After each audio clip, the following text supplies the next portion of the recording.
It's been said that creativity is the art of concealing your sources. But what does that mean? Is it about passing off other people's work as if you created it yourself? Or is it less about emulating or copying what inspires you and more about using those sources as ingredients that combine through you in unique ways, leading you in new and often surprising directions? This is true for creative work, but it's also the same for us as humans. Becoming who we are is about concealing our sources, not in order to deceive others into believing that we've grown in a vacuum and without any input or support, influence, inspiration from anybody or anywhere else, but rather recognizing how these sources are like seeds, which must be concealed in order to take root and grow into and through and beyond us in the way that they need to.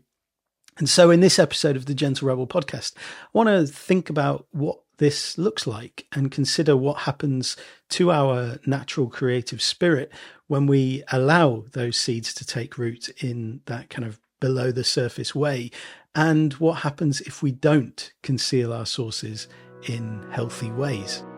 We're about to witness the greatest miracle of the machine age. The Gentle Rebel podcast.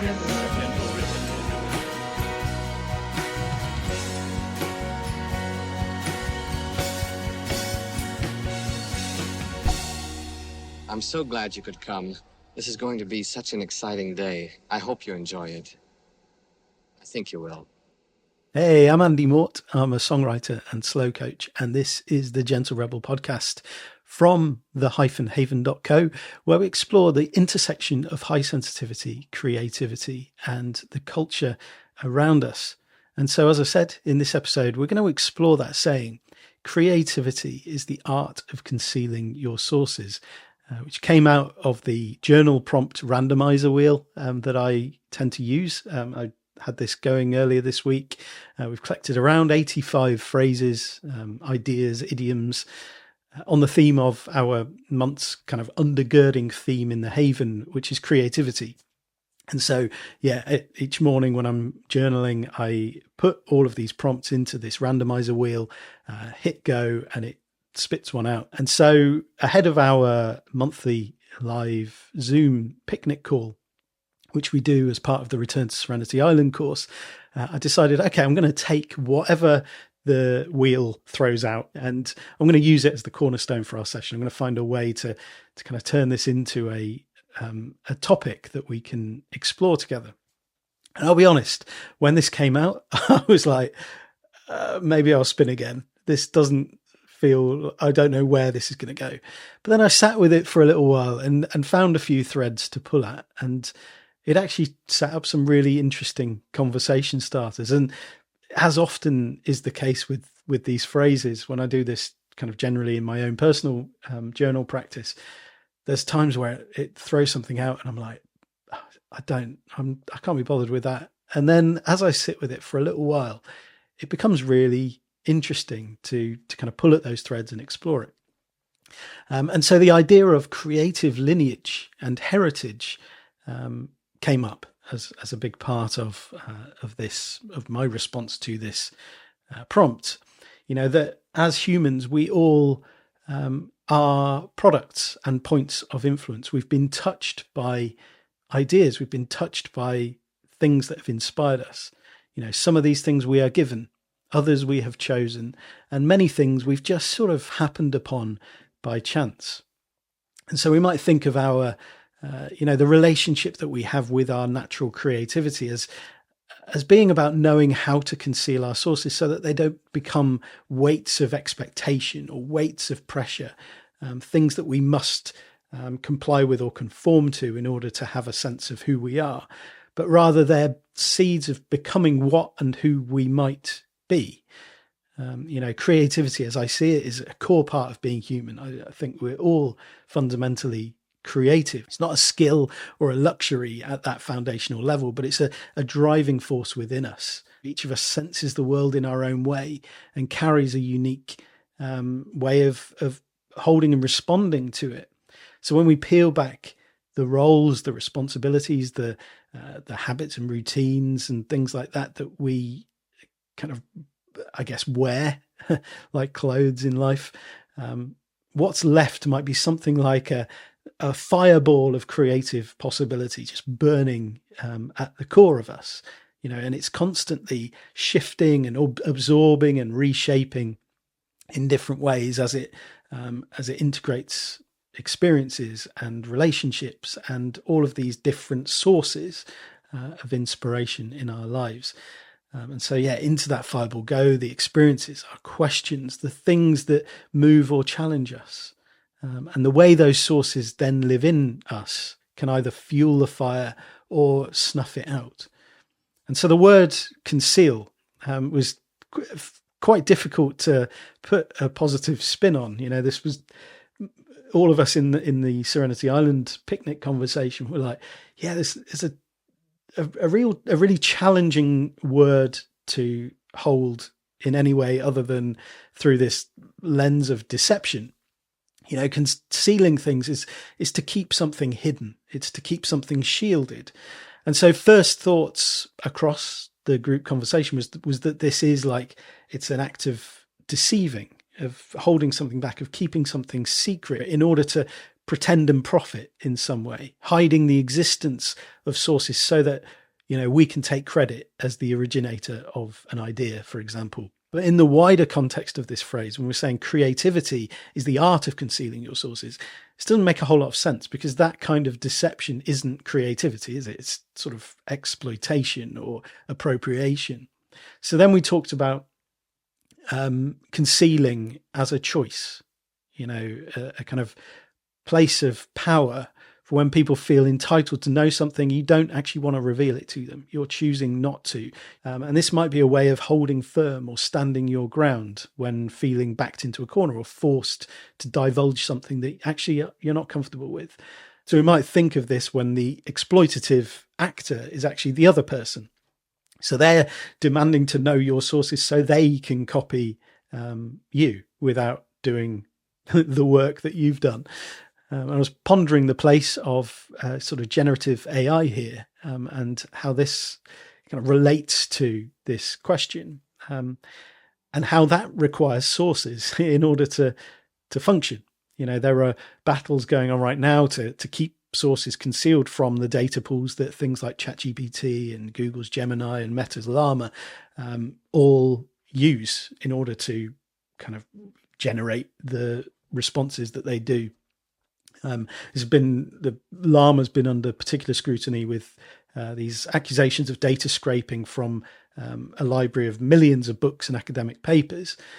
And so the more sources of data that these large language models acquire, the more they are able to imitate and to emulate and to derive existing works with the perception of newness, of kind of creative innovation, and skirting a need to cite sources, because actually nailing the art of concealing those sources. And so if creativity is the art of concealing your sources, is generative AI the ultimate creative entity? Not a conversation for this episode, but no, I don't think it is. So to conclude this point, concealing our sources might be a real act of rebellion in order to defend against abusers and abuses of power, whether that's saying to the person who wants to know things that we're not comfortable with sharing, or we're not willing to share, or we're not ready to share. The kind of person who constantly sort of oversteps that curiosity mark to a point where, if they are successful in getting you to share more than you're comfortable with, you kind of regret divulging more than you wish you had, because it kind of feels personally violating. It feels like, I wasn't able to keep that thing to myself, to conceal that from them in a way that I wanted to. They'd sort of force this thing out of me. A whistleblower's right to confidentiality, who shines a light on injustice or malpractice or abuse in order to affect change or protect other people, or refusing to let someone extract information that lets them take a shortcut, exploiting the time, the resources, the fertile ground that has been laid by you or by others, so that they can kind of jump in and appropriate for their own ends. Think about like being at school, and I don't know how it was for you, but this abiding image of people sort of writing, whether you're doing a test or like you're doing your work, and you cover your work with your other arm, your non-writing arm, and then you've got people trying to copy, or you're the one trying to sort of just see through the cracks of the arms of others. And so concealing in that sense is, protecting in a positive way, or in a way that is holding firm, it's holding ground. But there's another way as well, I think, of reading this saying, which has been really stirring my thoughts this week since we talked about it, which is that sources come together within us. They become more than the sum of their parts, because of all of the, I guess, countless sources that have fed into that creative fireball of, who we are, the core of our being throughout our lives. This fireball is, in a sense, like it is our self. It wasn't inevitable. This isn't inevitable. It's contingent. It's on the genes, on the relationships, on the philosophies, on our temperament, on all of the other stuff that we've picked up along the way, how we become who we are. And creativity is about concealing these sources, not to deny them or to pretend that they aren't part of us or that they're not there, but to conceal them beneath the soil, to plant them, to absorb them, and to transform them as they transform us. And so in this sense, creativity isn't about pretending that we invented something from scratch. It's about letting what's inspired us, what's influenced us, sink deep enough that it reshapes into something else through us, and being an active part of that process, letting our sources settle into the broader context of who we are, so that they don't become a heavy weight that lopsides us. It can happen when a source becomes a demand or an expectation or a story that we carry about what we should be, rather than, allowing it to settle into what we are and who we are in the context of all of those other aspects of us. These sources gently shape how we think, how we feel, how we respond, but they don't dictate that stuff when we're kind of,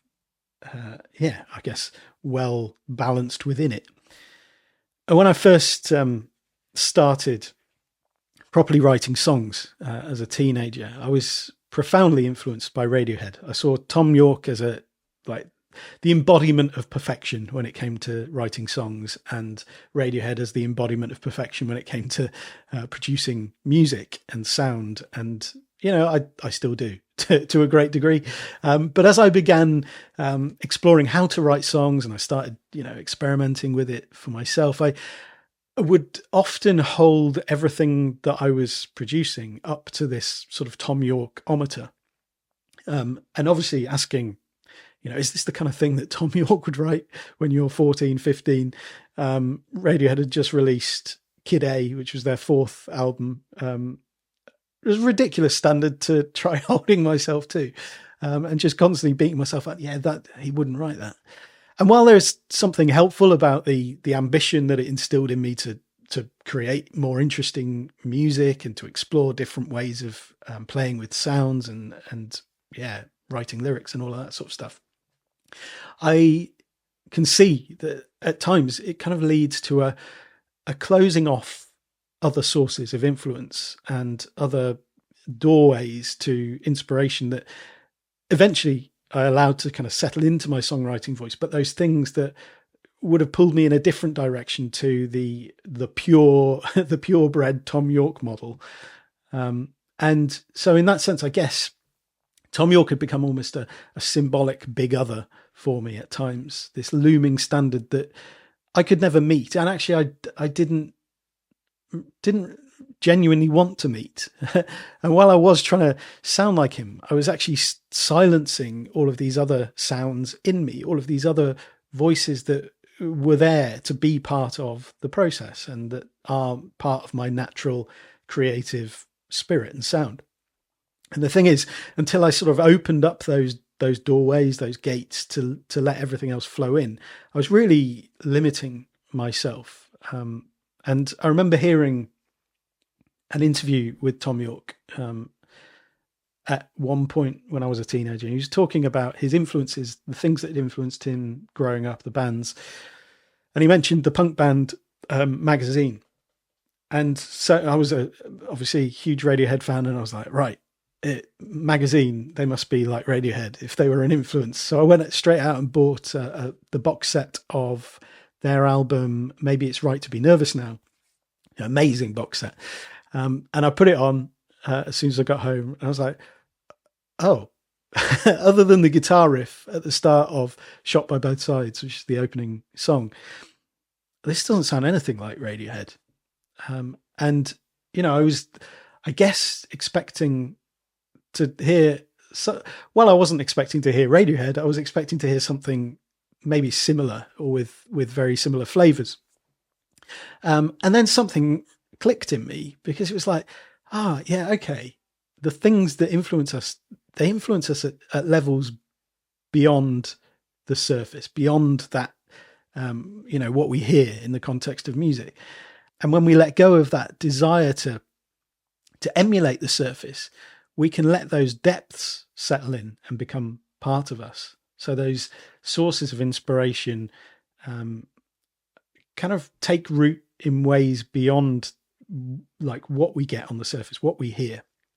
And so for me, the biggest element of Radiohead that inspired me was this sense that you could write ambiguously with haunting beauty. You could write music that makes your hairs stand up on the back of your neck, with angst, looking, probing, doing like writing stuff that people might call depressing. And that's a word that is often comes with people's kind of reviews of Radiohead.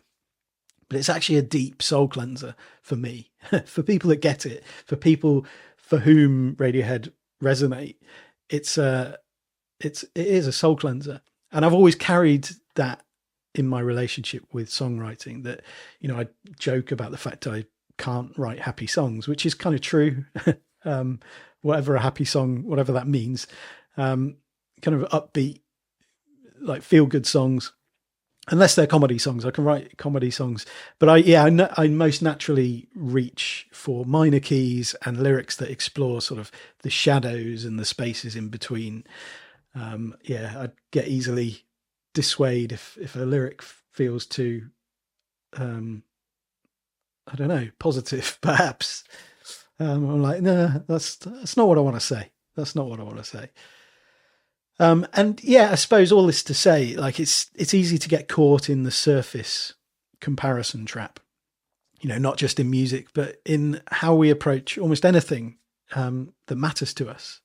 Our creative lineage, the people, the ideas, the I guess ambitions that maybe shaped us, can turn into internal authorities that are quite sort of dictatorial.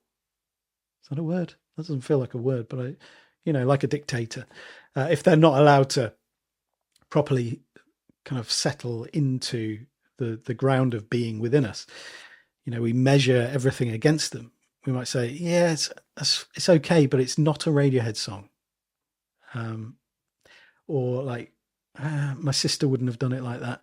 By the time they were my age, they were already miles ahead of where I am now.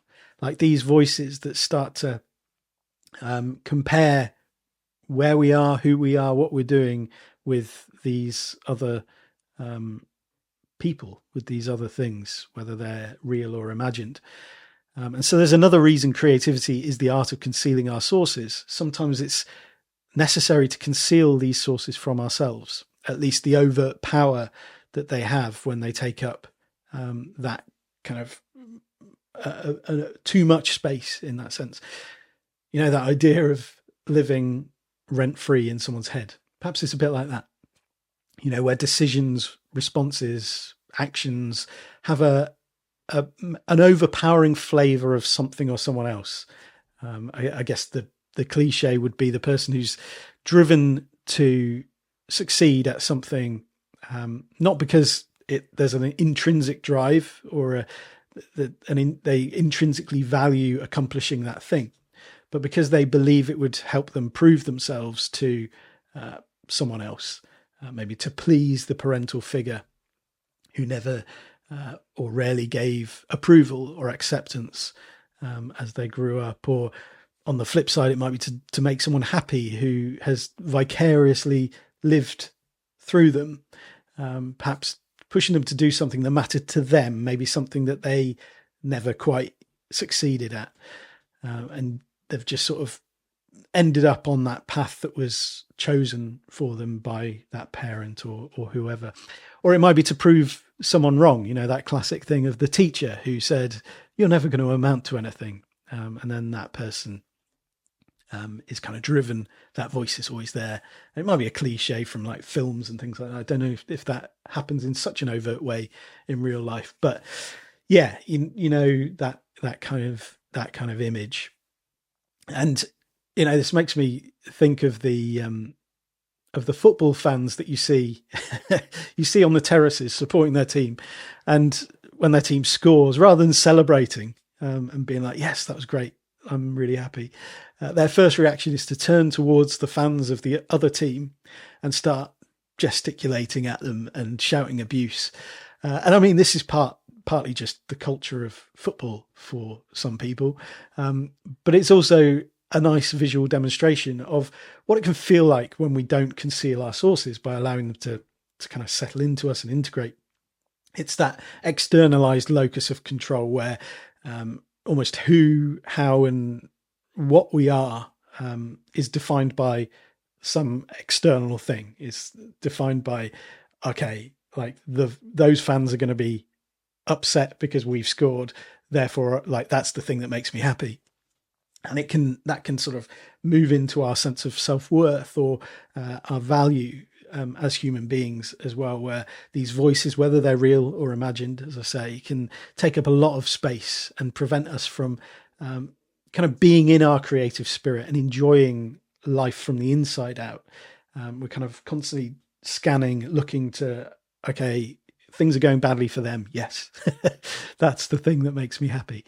And it's not hard to spot when people slide down this path. I think things like, YouTube, the social media algorithms in general make this a bit of a challenge, because the sources of inspiration can become inverted as you sort of see more and more of the thing that you're pitting against. If you go down that sort of negative spiral in the YouTube algorithm, for example, everything that starts delivering all these videos that are going against a particular person or a particular group or whatever.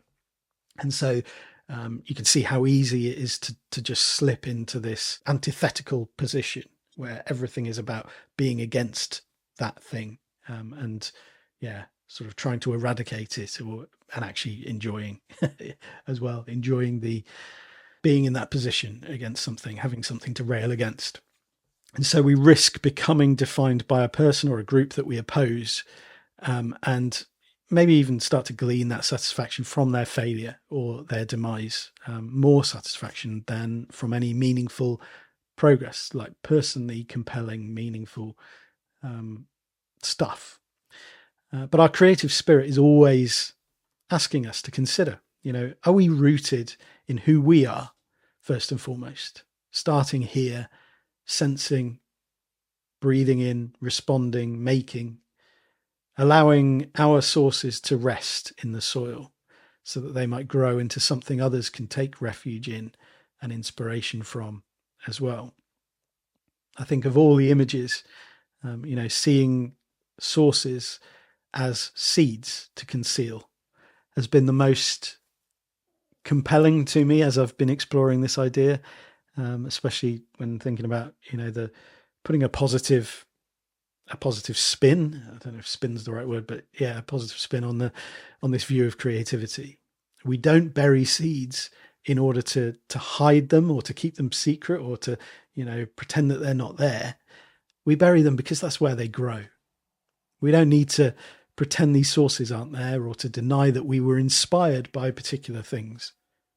But we also don't need to spend all our energy shrinking the place that we have the position that we, or the role that we play in letting these ideas grow into and through and beyond us. We all have this creative lineage, a collection of influences, of inspirations, of voices, of things, experiences, all sorts of stuff that shapes who we are and how we express ourselves. We are part of that lineage, and it carries on through us, beyond us, to the world that we touch. And this lineage obviously contains artists, it contains teachers, it contains family, friends, cultural stories, patterns that we've grown up with, or moments that have left an impression on us. Some of these give us strength. Others show up as a pressure or a source of expectation or a blockage. And so as we finish this episode, I want to just give some questions to reflect on. These are questions that we explored together on Tuesday in our picnic. But they might be just helpful to think about when it comes to that idea of creative lineage and concealing the sources that make us who we are, so that we can live an expressive, creative life. The first question is, who or what would you consider part of your creative lineage? What part of that lineage feels overgrown or overweight or overbearing right now? And what might shift if you pared that influence back, or if you cut it out, or if you intentionally replanted it as a new seed again? And then finally, which elements of your lineage would you like to feature more of and perhaps amplify in your life? As I say, we explored these questions together. We spent sort of 10 minutes or so writing alone together, just sort of exploring, thinking about these questions.